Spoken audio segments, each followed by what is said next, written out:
Welcome to Windows on the World. Tonight, the ancient past, the recent past, and the beliefs not proven by facts which keep the historical stories alive. Also, the key to it all and the roots of the real Christianity. It's going to be a long show, but a very interesting one. It may even have to be in two parts. Let's crack on. The mysterious force which has been under attack for over 2,000 years is Christianity. See an article and the shows, The Force They Fear, which will be very useful in the context of this show for your further perusal and research. So tonight we're going to be talking around and about the lost tribe of Judah. Well, we're going to ask the question, was Britain a highly civilized country that had given birth to the original Christianity, or was it, as the Romans say, a pagan island full of heathens? Well, they called it the Happy Isles, so it can't have been that bad. Officially, it all starts around 600 AD. I now believe that that is nearly 600 years too late. The academics repeat that almost nothing is known of the early life of the man who brought Christianity to medieval England. Augustine was most likely, this is Saint Augustine, was most likely living as a monk in Rome. You see, they don't even know anything about Augustine. When in 595, Pope Gregory the Great chose him to lead a mission to convert the pagan Anglo-Saxons to the Christian faith. What they don't tell you is that Britain was already Christian when King Ethelbert of Kent converted after being visited by Augustine and his entourage. There is certainly evidence that Britain was Christian before the Romans invaded. There is also dispute as to whether Britain was fully conquered by the Romans. In other words, Christianity could have lived on in pockets during and before the Roman invasion. Well, it certainly did afterwards, as we know. So you can see a couple of articles. The Lost Order of Knowledge, which has the foundation claims as to whether Britain was indeed the home of Christianity, and look at Britain's Shattered Isles. We talk in that article and those shows about the works of Comyns Beaumont, who actually gives very credible evidence that the Christianity, the original Christianity from Britain, was relocated to a place in the Middle East now called Israel. Well, we conclude from all this that early Christianity emerged not in the Middle East but in Britain. Constantine the Great relocated Christianity to present-day Israel and even set up the Church of the Holy Sepulchre, and this took place from around 325 AD. The pieces of the cross from the crucifixion were also later to be planted there. Constantine built the first church on the site known as the Church of the Holy Sepulchre in about 336 AD, according to academia. The site had been a pagan temple. On Golgotha, where the Saviour was crucified, was a pagan temple dedicated to the goddess Venus in 119 BC. Before the statues, they offered sacrifices to demons and performed pagan rites accompanied by wanton acts, according to academia. And when we look at the history of that particular place, it's very fascinating. We've actually covered it on previous shows, so I won't go into more of it here. But the official story goes that Constantine's mother Helena was believed to have found a relic of the cross of Christ's crucifixion on the site. The Empress Helena journeyed to Jerusalem with a large quantity of gold, and St. Constantine the Great wrote a letter to the Patriarch Macarius I, 1313 to 323. 313 to 323. Sometime he received this letter was between those dates. It was requesting him to assist her in every possible way with her task of the renewing of the Christian holy places. Now that's interesting, using the word renewing. That's from the official sources, of course. After her arrival in Jerusalem, the Holy Empress Helena destroyed all the pagan temples and reconsecrated and reconstructed, of course, the places desecrated by the pagans. She was zealous to find the cross of Jesus Christ, and she ordered the excavation of the place where the temple of Venus had stood. Lo and behold, there they discovered the sepulchre of the Lord and Golgotha, and they also found 3 crosses and some nails. Well, they found them because they were put there. Modern-day Israel was, according to Comyns Beaumont and to my research, which has followed on from the work of Comyns Beaumont, a decoy. As so-called pagan Britain could not be seen as the home of an early Christian civilization, and its secrets were to be kept. For strategic reasons, the home of Christianity was moved to the Middle East. This was because of Constantine's strategy with what the Roman Empire were doing. After her arrival in Jerusalem, the Holy Empress Helena built churches in Bethlehem, on the Mount of Olives, at Gethsemane, and in many other places connected with the life of the Saviour and the events of the New Testament. The construction of the Church of the Resurrection, called Martyrion, in memory of the sufferings of the Saviour, was completed in the same year as the Council of Tyre, and in the 13th year of the reign of Constantine the Great. Therefore, at the assembly of September the 13th, 335 AD, hierarchs of Christian churches in many lands, Bithynia, Thrace, Cilicia, Cappadocia, Syria, Mesopotamia, Phoenicia, Arabia, Palestine and Egypt, participated in the consecration of the church, thereby cementing it into future consciousness as the place where Jesus was laid to rest and resurrected. The bishops who participated in the Council of Tyre and many others went to the consecration in Jerusalem. On this day, all the city of Jerusalem was consecrated. The fathers of the church established September the 13th as the commemoration of this remarkable event. Well, this is all official history. It is their creation of a story and has nothing to do with fact or evidence that any of it actually happened there. Almost 300 years later, the Persians burned the church down, after which it was restored, destroyed again, and then restored once more. The Crusaders in the 12th century undertook a rebuild of the site, which included a chapel in St. Helena's honour.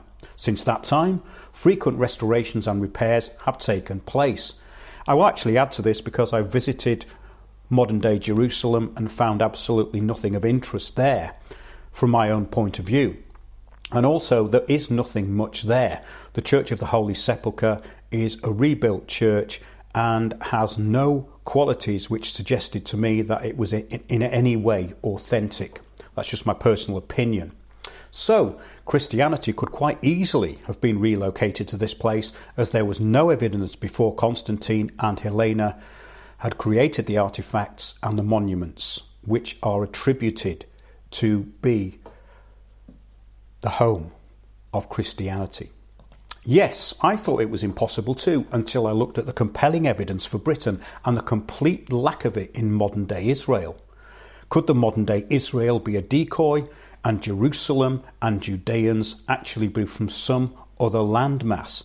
It's certainly a strategic position to influence and control what happens in the Middle East. That's the present-day Israel. And its lobbying power and the amount of money pumped into it is phenomenal. And looking at what's happening at the moment, all this starts to make sense when we look at the Greater Israel Plan, the Odiyinon Plan, for the expansion up to the borders and beyond the borders of Iran, also going into Lebanon and Syria. Well, we're going to be looking at some of the theories of Williams Comyns Beaumont in future shows, and we've already done it, so do look at that article, Shattered Isles, if you want some background on the claims that he makes and the very well backed up research that he's actually done. Once I started looking into the works of Comyns Beaumont, there's several books which we've covered in the shows. I don't want to go too much into Beaumont tonight because we're talking about Israel in a general sense, but his detailed analysis of events, historical events, and the evidence that he gives are compelling, to say the least. So yeah, take a look at Shattered Isles at windowsontheworld.net and you'll find some very fascinating and thought-provoking material there. So, who were the Judeans and where was it? It is believed the Yehudi tribe were from the kingdom of Judah. Yehudi is derived, yes, The name Yehuda is derived from the Hebrew name, and Judah means praise or to be praised. In the Hebrew Bible, Judah is the fourth son of Jacob and Leah and the founder of the tribe of Judah. The English term Jew, that's Jew, originates in the biblical Hebrew word Yehudi, meaning from the kingdom of Judah. So the word Jew is from Yehudi, and the Yehudi tribe were from the kingdom of Judah, which official sources state was in present-day Israel. It is passed into Greek as Iodeos, Latin as Iodeus, and it evolved into the Old French Giu, G-I-U, after the letter D was dropped. So who were the Judeans and where were they from? The assumption made is that the kingdom of Israel, Samaria, was in the north and the kingdom of Judah in the south. The kingdom of Israel, or the land also known as Canaan, was conquered by the Neo-Assyrian Empire around 722 BC, and the kingdom of Judah was conquered by the Neo-Babylonian Empire in 586 BC. Israel has had many names over thousands of years. Its earliest was Canaan. We had Palestine, Bilad es-Shem, Dahajeh or Jahe, Eretz, Palestinia, and Aleph Yud. The Israel of the Bible was Eretz Israel. It may surprise you to know that there is no real empirical historical evidence that Israel was even situated in its present location, and no evidence has actually been forthcoming to suggest that it was. Modern-day Israel has no foundation claim to that of its modern-day inhabitants, and no historical monuments or artefacts have been found to claim otherwise. The popular Wailing Wall was mainly Roman, with the lower half claimed to have been built by King Herod. The upper parts were added, it is claimed, in 7 AD. This is another of the many assumptions we are told to accept, along with the sites of the first and the second temples. The place of supposed exile in Sinai, whether for 40 years or 40 days, contains no evidence of it. The plain facts are that the much talked about third temple will be assembled and built through a claim of right, which for some reason is not contested by those who helped create this modern day homeland for believers of a religious cult, and it would be built on an unprovable assumption by those who have had no provable connection whatsoever with the area. Those are the facts. The modern day Rastafarians, let's actually go off on a tangent here because I find this interesting. The modern day Rastafarians actually have a more legitimate claim to be repatriated to the land of Ethiopia, and a more credible story and belief system than the adopted modern day supposed exiles of Judea. A big claim there, but let's see what they believe. The Rastafarians claim they are exiles in Babylon, and this makes sense as they view their exile as captivity. This may have some basis as they have claims to ancestral exile and slavery through their later West Indian heritage. Their emperor Ras Tafari, also known as Haile Selassie, is idolised. He lived between 1892 and 1975. He was crowned King of Kings in Addis Ababa in 1930 and was believed in Ethiopia to have been chosen by God. Does this sound familiar? The Rastafarians in Jamaica even recognised him as their Messiah and God. They are believers in Jesus Christ. However, there is of course understandable bias. Jesus is an important figure in Rastafari. However, practitioners reject the traditional Christian view of Jesus, particularly the depiction of him as a white European, believing that this is a perversion of the truth. They believe that Jesus was a black African and that the white Jesus was a false god. Well, if we actually look at the Ethiopian Bible, it contains the Book of Enoch, and there are a lot of claims made around Ethiopia. Interesting that they would even say that Jesus was a white European, though, isn't it? This is, of course, from academic sources on the internet. Well, those who popularised the movement in the West were, of course, Bob Marley, whose father was white and his mother Jamaican. His father was Norvell Sinclair Marley, a British naval officer. The lesser known but equally talented and influential Peter Tosh was also an outspoken pioneer for the Rastafari movement. So in the 70s, Bob Marley and Peter Tosh really projected reggae and the Rastafarian movement into the British consciousness. This movement came to Britain not through its exiles and economic migrants in the 50s, but through reggae music promoted to a rock audience through Chris Blackwell and Island Records in the 70s. The earlier ska had been popular in the 60s and promoted by the likes of Georgie Fame. It was very popular around the hip clubs of Soho. Many more reggae artists were exiled in Britain, and all were Rastafarians. Well, every religious assumption will be biased towards those who believe it. The point is that repatriation should actually come from blood lineage, not from a story which suits those who perpetuate it. Ethiopian Jews started coming to present-day Israel in the late 1970s. This was as a result of efforts by Ethiopian Jews themselves, plus people in the US and in Israel and around the world. And today there are about 160,000 Ethiopians in Israel. The Black Hebrews, as the spiritual community's members are commonly known, first made their way to Israel from the United States in the 60s. While members do not consider themselves Jewish, they claim an ancestral connection to Israel. This is where it's going to start getting very interesting as we progress through the show. This claim is obviously more credible than that of Russians and East Europeans who now populate that particular area. Around 3,000 Black Hebrews live in remote towns in southern Israel. They're not fully recognised as having a legitimate claim, however. The Europeans and Russians who emigrated and now live in the modern state called Israel do not recognise the Ethiopians as having a claim to that land, which is kind of strange because the Ethiopians are a lot more likely to have a claim there than people from Eastern Europe and Russia.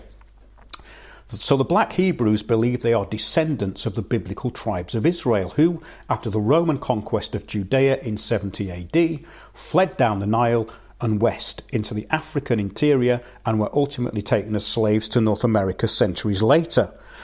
The Ethiopian Israelis observe an interpretation of biblical laws that includes veganism, abstention from tobacco and hard alcohol, fasting on the Sabbath, polygamy, and a ban on wearing synthetic fabrics.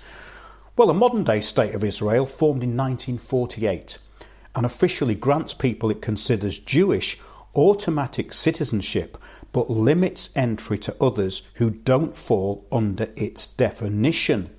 The Black Hebrews have not had an easy time of it, many threatened with deportation and comedically described as anti-Semitic by powerful Western lobbying groups such as the Anti-Defamation League and the Southern Poverty Law Centre. The Anti-Defamation League of B'nai B'rith was formed after the murder of a 13-year-old Irish girl, Mary Fagan, and Leo Frank, a factory manager, was convicted of the murder in Atlanta in 1913. There was overwhelming evidence that Frank actually committed the murder, and there's some remarkably interesting documentaries on it you can find, I think, on Odyssey. Frank was convicted of murdering Mary Fagan.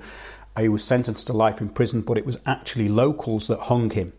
The murder was originally blamed on a local black man and a few other suspects. So, back to Canaan. Archaeology suggests that Canaan and or ancient Israel, or its many other names, as a region, contains mounds built up over thousands of years called tells in Arabic. Well, mounds are synonymous around the world and were common amongst all ancient civilizations. Those civilizations developed and left advanced megalithic structures. The biggest structures in present-day Israel can be attributed to the Romans, however.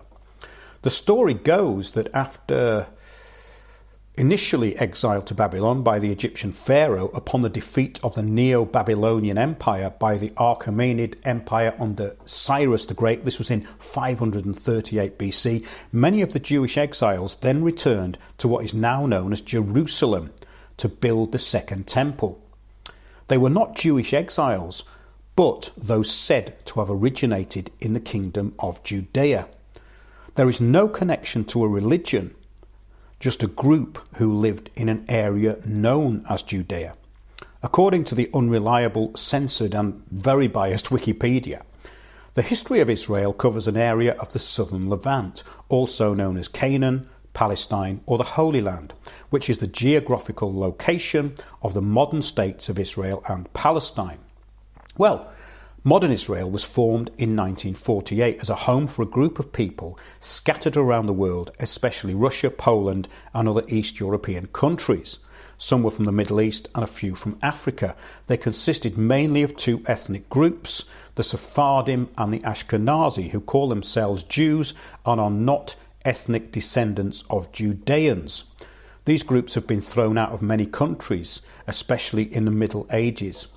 In 1948, the region was called Palestine. A home for Judeans would be Judah, not Israel. Israel is a new state created by the British through the Balfour Declaration, which was a letter with no legal authority. The new state of Israel was not populated by the descendants of Judea, but mainly of Russians who identified as a group calling themselves Jews.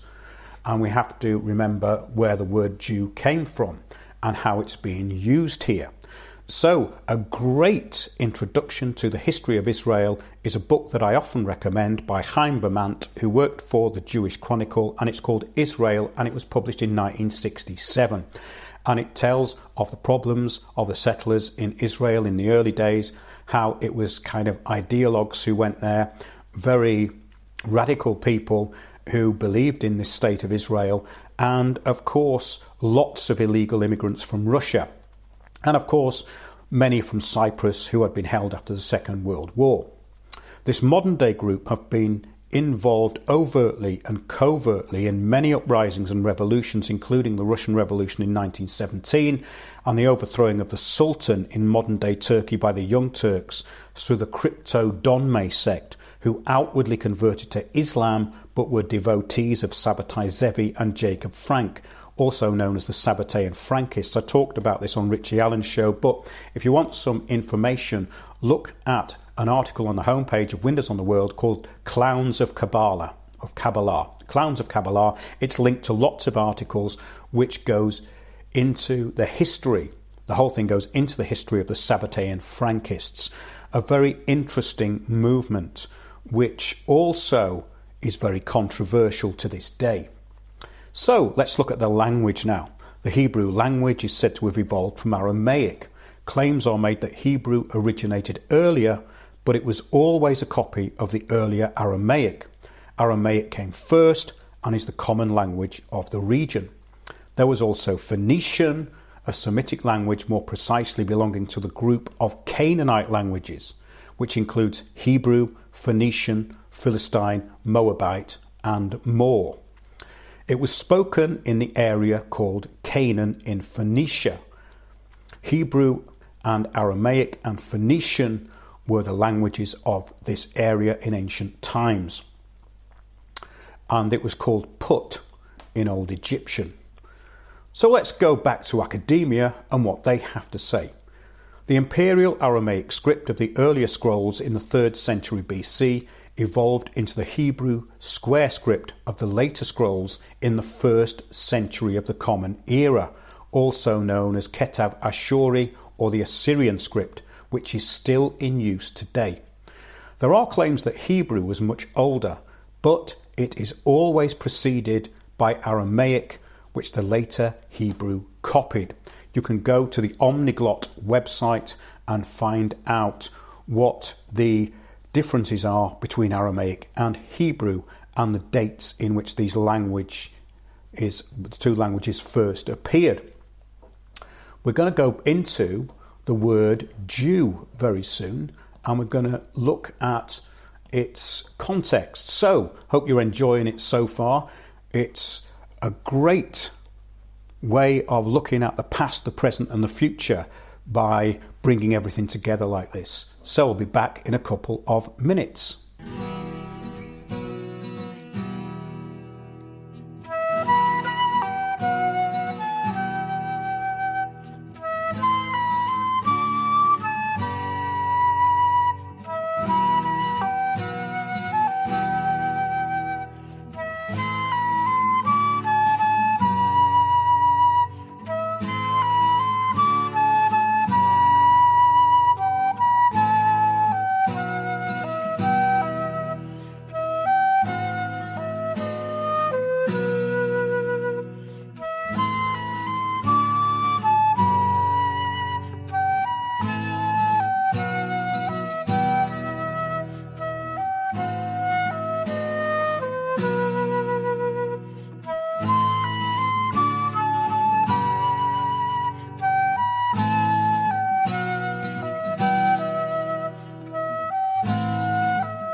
Welcome back. I hope you're enjoying this, dear listener, putting together the past, the present and the future, and kind of putting things into context with belief systems. Remember that you can support Windows on the World by going onto the homepage. You can support us on PayPal and Patreon, or if you would like to help us out monthly, you can do that by email me through the website info@windowsontheworld.net. And there are people who support the show, and I'm very grateful for that. And a few people have come forward and are supporting the work because, as we said a few weeks ago, the cost of putting the whole thing out is going up. And I want to keep focused on this information because I really think we've made many breakthroughs in the research that we're doing, and I want to continue to do so. And this is a matter of trust between me and you, the listener. So in other words, if you are getting a lot of benefit out of the shows and putting an awful lot in, do help us out a bit. It's much appreciated, and we never take anything for granted. So let's get back to the word Jew, Jew. The Middle English word Jew derives from Old English, where the word is said to have appeared as early as 1000 AD in various forms such as Iudas, Jew, which is basically Iudeas, or Jew, Gyu, Giu, Iuu, Iuw, Iew. And there was also the word Lew as well, Lew. Now, if you go into really, really old books, you can find these abbreviations, and that's very interesting. So the word Jew is a very modern word. The Old English name is derived from the Old French. The modern French term is, of course, Juif, or Juif. It's Juif, Juif, and that's male or female. However, there is not much evidence of the word being used before the 14th century, along with the now officially debunked but still taught out of Africa theory. We have to remember that a lot of history's continuance through academia has actually been debunked, but things like the out of Africa theory are still taught. But the land of Canaan saw the emergence of Natufian culture in the 10th millennium BC. The region then entered the Bronze Age at 2000 BC with the development of the Canaanite civilization. So we're going back about 4,000 years. Before, of course, being invaded by Egypt in the late Bronze Age. The story goes that in the Iron Age, the kingdoms of Israel and Judah were established, entities that were central to the origins of the Jewish and Samaritan peoples, as well as the Abrahamic faith tradition. Though there is no evidence that present-day Israel was where this actually took place. This area, now called Israel, is stated by academia to have given rise to Judaism, Samaritanism, Christianity, Islam, Druzism, Baha'ism, and a variety of other religious movements. According to Chabad.org, this is the Chabad Lubavitch, the website of this cult, which actually infiltrated Russia long before the Mossad, according to a leading American rabbi. You can see that on YouTube. It's quite entertaining. The Chabad movement was established in 1775 by Schneur Zalman, a student of Dov Ber of Mezerich, the successor to the Hasidim's founder, Rabbi Israel Baal Shem Tov. This was after the first partition of Poland in the town of Liozno, Pskov Governorate, Russian Empire, now Liozna in Belarus. So that's where this cult was founded. The commentaries from Chabad are very interesting, and I use them often to outline what we're talking about. And on the Chabad website, it states that the name Yehuda shares the same root as the Hebrew word Hoda, which means acknowledgement or submission, or one who acknowledges God's existence and submits to his authority to the extent that he is willing to sacrifice his life for the sanctification of his name. He is called a Yehudi. Well, this again is very different from the interpretation that we gave at the beginning of the show. There seems to be a different interpretation here, as the origin in accepted academia is said to be derived from the Hebrew name Yehuda, which comes into the word Judah, which means praise or praised.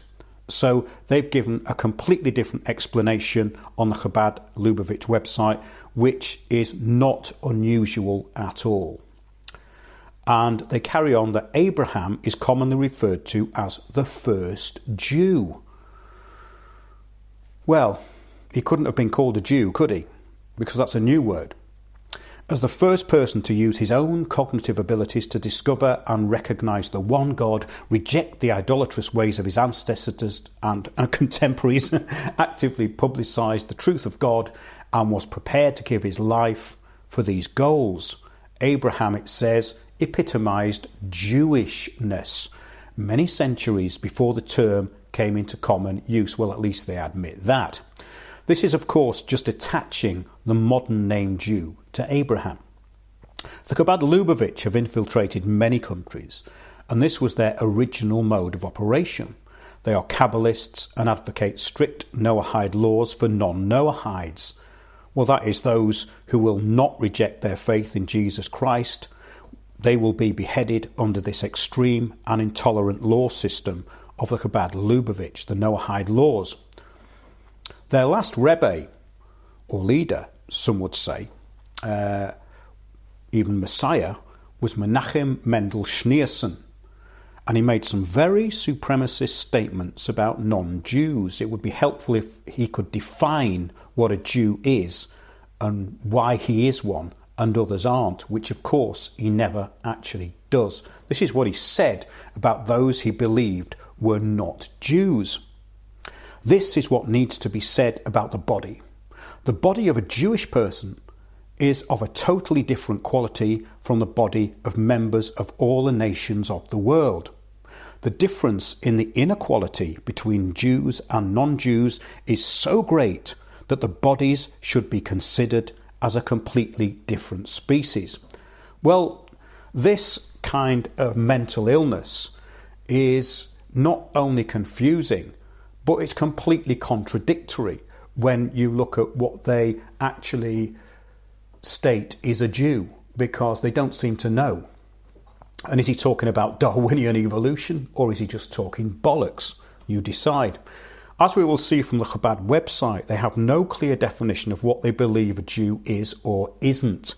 He was, at one time, the Schneerson, it is alleged, I found this on the internet, I find it quite funny, because he lived in New York, to be found drinking around New York. And it would be interesting to have been in conversation with him after a few beers, I think. Interestingly, the Chabad have large premises in modern-day Thessaloniki. Just let me get a drink of water. The original home of the Sabbatean Frankists and the Donmei cult. Well, a history of Chabad from their website states that before the Second World War, the only Lubavitch presence in the UK was in the form of a number of synagogues which had an association with Chabad Lubavitch. 2 were in Manchester, 1 was in Old Castle Street in East London. There was also a Beis Hamadresh in Stamford Hill, run by a Lubavitch Hasidim, a rabbi called Binyaminson. A leading figure in this informal fellowship, it says, was Mr. Solomon Perrin of Lubavitch House, Stamford Hill. In 1948, the previous Lubavitcher Rebbe, Rabbi Yosef Yitzhak Schneerson, sent his devoted follower, Rabbi Benzion Shemtov, to London with the task of organising a Chabad Lubavitch presence in order to strengthen Jewish education throughout the UK and Europe. So this is where we get a lot of infiltration into countries with these ideas. And of course, the Hasidim, who really evolved in the 1800s, are the main body of the Chabad Lubavitch. They are an isolationist cult and have nothing to do with outsiders except in a superficial way which may promote their cult. Well, how do Chabad define what a modern day Jew is and where he or she came from? Well, they say on their website that While there is a definite cluster of Jewish genes, well, of course, that's just inbreeding, isn't it? Plenty of people have those genes but aren't Jewish. And plenty don't have them and are. I'm going to read this again because this is really, really funny. While there is a definite cluster of Jewish genes, plenty of people have those genes but aren't Jewish. And plenty don't have them and are. These riddles are very typical of this cult and are the only consistent thing that can be relied upon. There is never a straight answer, and that is so comedic, I'm sure they're just having a laugh. The riddles are refined depending on the question asked or the opinion of the rabbi on a particular day. DNA does not make you a Jew, it's something much deeper, they say, but they don't tell you what it is. So let's start from the beginning. The Jewish people began with the descendants of Abraham and Sarah, Isaac and Rebekah, Jacob, Leah and Rachel. This is according to the Lubavitch website. The children of Jacob, to start with, likely married out of the family. Then there was the mixed multitude, in inverted commas, that came with the children of Israel out of Egypt. Until the covenant at Mount Sinai, there was no formal conversion, and several of the classic commentaries write that Jewishness may have followed the paternal line. From Sinai on, Jewishness follows the maternal line. So in other words, these people are making it up as they go along. The royal family itself, they say, is linked to King David. Now, there's no evidence for that whatsoever. So let's just read it anyway. The royal family itself is linked to King David, a descendant of a convert named Ruth, whose story is told in the book of the Hebrew Bible named after her.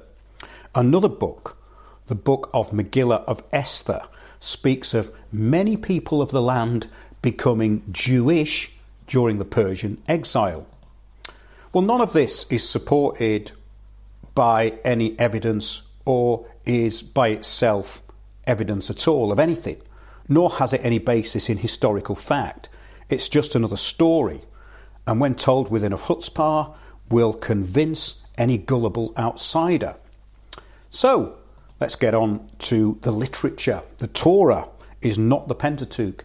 It is the whole body of writing, including the Talmud, the Mishnah, the Gemara, all Kabbalistic writings, including the Zohar, the Sefer Yetzirah, and many, many more, and of course, every written word and utterance of any rabbi or authority relied upon within the broad and ever-expanding belief system of the cult. The more hate-filled and radical statements in the Babylonian Talmud are attributed to be just the opinions of a rabbi, yet they are written into the system as belief and therefore law. They are religious and trusted statements, otherwise they would not be included. They would be just opinions, which they are clearly not, as the Orthodox Jews study the Talmud every day and they make it their business to know everything in it. Well, with such a colourful and expansive body of opinions and beliefs, we are looking at an undefinable cult which is defined by those who support, enable and promote it, as we have seen from the Chabad website. So where is the core belief system? Where is the actual location which produced this? There is no one location, as there is a split in the system between those who call themselves modern-day Jews. The Hasidim do not believe in a homeland called Israel. The European Jews do seem to do. The modern-day Israel is British Israel. It would not have existed without British influence. Edmund de Rothschild bankrolled it, and the British enabled it, with others coming to the table after this initial claim. And the Rothschilds are as English and British as the City of London itself. The British had to leave pretty quickly after the formation of the new Israel. Among terror groups such as the Haganah and the Irgun, and the extreme Zionist racists such as Abraham Stern of the infamous Stern Gang. The roots of the Stern Gang lay in the 1930s Zionist counter-movement known as Jewish Revisionism, led by Zeev Jabotinsky. Revisionism held that Jews could not wait around for British goodwill to grant them a state in Palestine, but had to act themselves to take power. Jabotinsky, although attracted to the era's fascist ideology, was an admirer of the British and unwilling to actually confront them. His goal was to persuade London to authorise the organisation of a Jewish army that would safeguard British interests in the Middle East against Germany. Within the revisionist movement, Avraham Stern, although loath to challenge Jabotinsky, considered him naive. For Avraham Stern, the British were an implacable enemy. He hated them so much, in fact, that he was prepared to make a deal with the Nazis on the grounds that they were merely persecutors to help in the overthrow of the British mandate. Of course, we've got the German Zionist coin that was minted during the Second World War, because obviously the Germans were in favour of a Zionist state too.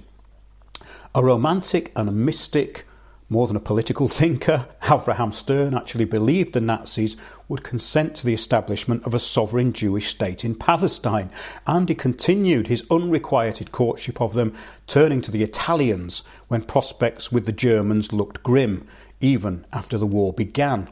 Well, the British finally had enough of him by the time of General Rommel's German armies reached the gates of Cairo in 1942 and fatally shot him in his Tel Aviv hideout.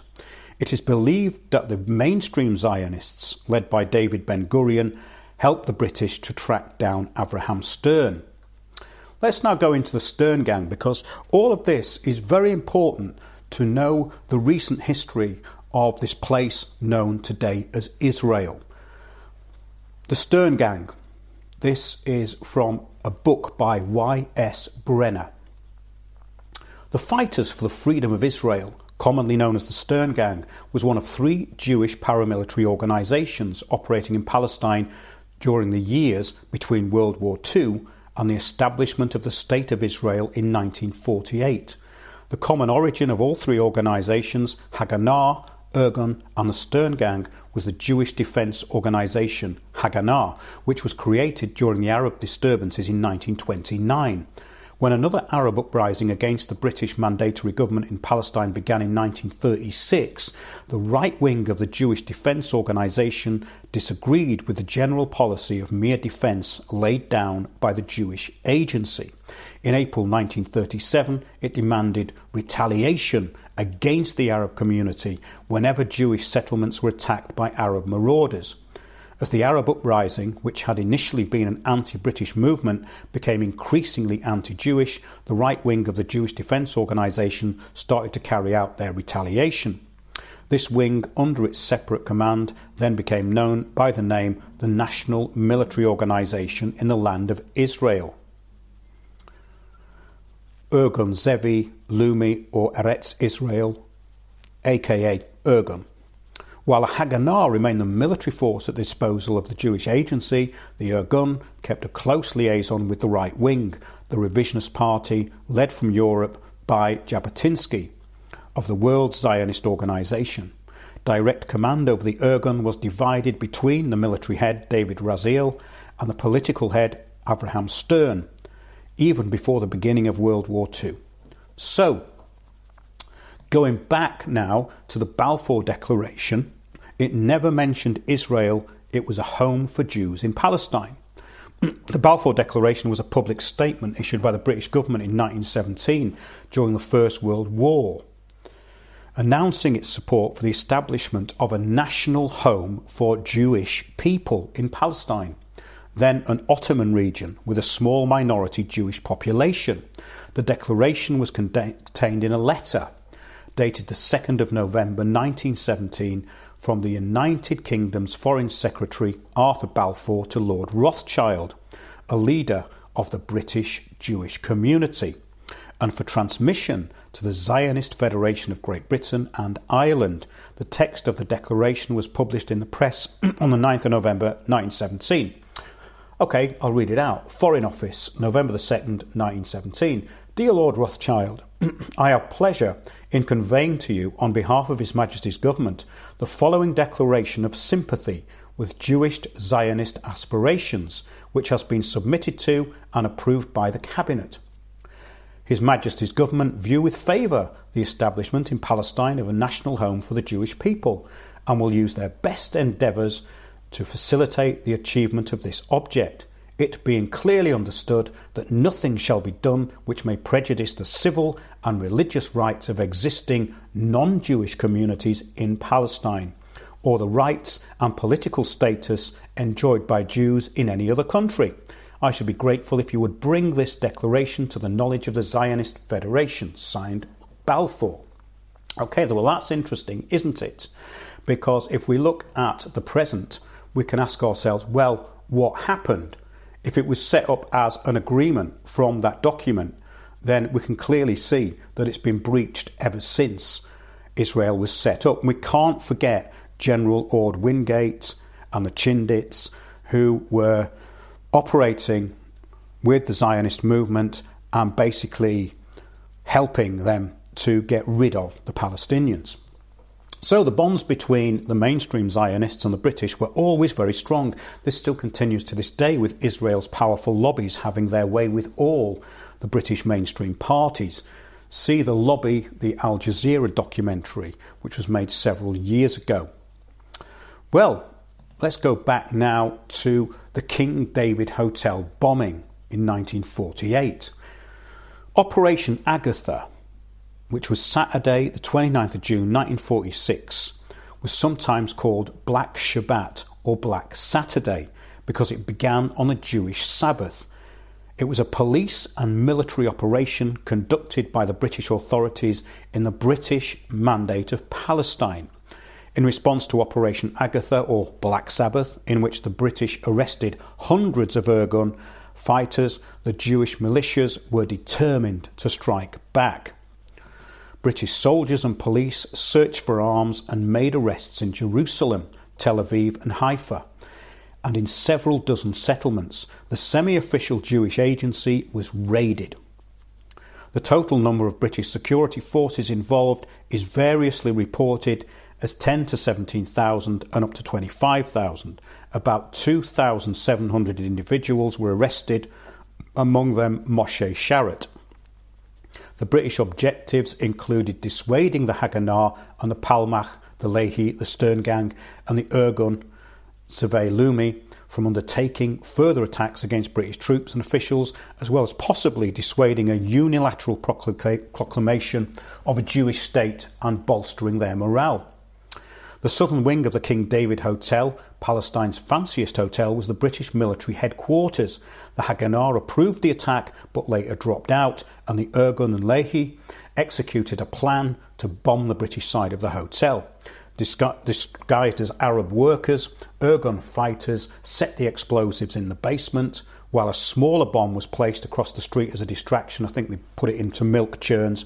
There's actually a written interview with the man who blew up the milk churns. You can find that on, I think, YouTube and Odyssey. However, the Irgun called the hotel switchboard to report the bomb, hoping to evacuate the hotel and minimise the casualties. Whether the bomb threat was ignored, it never reached the necessary authorities, and it came too late, or the bomb itself was mistimed. This has all been long debated, but the hotel was not evacuated, and the explosion killed 91 people, 41 Arabs, 28 British, 17 Jews, 2 Armenians and 1 Russian, an Egyptian and a Greek. Most were civilians, but several high-ranking officers were among the dead. It was the single worst terrorist attack in modern Middle Eastern history, and would not be surpassed until Arab terrorists bombed the US Marines barracks in Beirut in 1983. The Balfour Declaration was a public statement issued by the British government during the First World War, announcing its support for the establishment of a national home for the Jewish people in Palestine, which was then an Ottoman region with a very small minority Jewish population. So, immediately following the declaration of war on the Ottoman Empire in November 1914, the British War Cabinet began to consider the future of Palestine. Within 2 months, a memorandum was circulated to the Cabinet by a Zionist Cabinet member, Herbert Samuel, proposing the support of a Zionist ambitions in order to enlist the support of Jews in the wider war. A committee was established in 1915 in April by the British Prime Minister H.H. Asquith to determine their policy towards the Ottoman Empire, including Palestine. Asquith, who had favoured post-war reform for the Ottoman Empire, resigned in December 1916. His replacement was David Lloyd George, who favoured partition of the empire. The first negotiations between the British and the Zionists took place at a conference on 7th of February 1917. This included Sir Mark Sykes and the Zionist leadership. Subsequent discussions led to Balfour's request on the 19th of June that Rothschild and Chaim Weizmann submit a draft of a public declaration. Further drafts were discussed by the British Cabinet during September and October, with input from Zionist and anti-Zionist Jews, but with no representation from the local population in Palestine. They were never asked. By late 1917, in the lead-up to the Balfour Declaration, the wider war had reached a stalemate, with two of Britain's allies not fully engaged. The United States had yet to suffer a casualty, and the Russians were in the midst of a revolution, with the Bolsheviks taking over their government. A stalemate in southern Palestine was broken by the Battle of Beersheba on the 31st of October 1917. The release of the final declaration was authorised on the 31st of October. The preceding cabinet discussion had referenced perceived propaganda benefits amongst the worldwide Jewish community for the Allied war effort. The opening words of the declaration represented the first public expression of support for Zionism by a major political power. The term national home had no precedent in international law and was intentionally vague as to whether a Jewish state was indeed contemplated. The intended boundaries of Palestine were not specified, and the British government later confirmed that the words "in Palestine" meant that the Jewish national home was not intended to cover all of Palestine. Remember, a home for Jews in Palestine was the agreement. The ideology behind modern-day Israel has nothing to do with religion. It was a strategic plan for the Middle East by those who helped create it. And we are now seeing an extension and an audacity of that plan, which is taking us into Greater Israel and the changes which the globalists want to make in that region. Whether present-day Israel will survive in its present form is a very interesting idea, and one which it will be very interesting and a fascinating part of history to see how it develops. So the Greater Israel or Odeon plan is all about the New World Order and nothing to do with religion. The long-term plan may be to completely wipe out what is modern-day Israel after it has served its strategic purpose as a base to control the wider Middle East and Iran. Modern-day Israel raises many questions and, when examined, does not have many credible answers. I'm going to quote Comins Beaumont now, and this is going to take us into what some people might think is completely outlandish, but I'm beginning to think is more and more likely. This brings us to the final apocalypse in its true sense, that of Revelation. For if we accept that the events of the Old Testament and those of the New took place in the places we are told they did, and if we accept that the story of Jesus is based not only upon celestial events in its true sense and that of Revelation, if we accept that the events of the Old Testament and those of the New really took place, and that the story of Jesus is an amalgamation of myths attached to the life of a British Druid in the land comprising Syria and Judea, with Jerusalem in Edinburgh, Antioch in Lincoln, and Babylon nicely centred in York. And how else do we explain the specifics and the importance the story has assumed through the ages? Then those places also have to be relocated and the place names reattributed to the actual sites where the events occurred.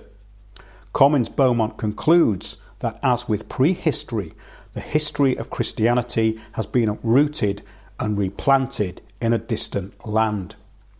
So, in conclusion, those that wish to enter the kingdom of God may stand a better chance if they lose their cognitive dissonance, historical fantasies, and exclusivity of belief. I hope you enjoyed that show. I'm going to do follow-ups to this, which I'm going to intersperse with our other material because we cover so much. And do support the show and do stay in touch through the website. I receive so much important information from the listeners and I am very grateful for it. So until next time, next Sunday, or even during the week, and remember the new time is 8 p.m. UK time. Thanks and goodbye from Windows on the World.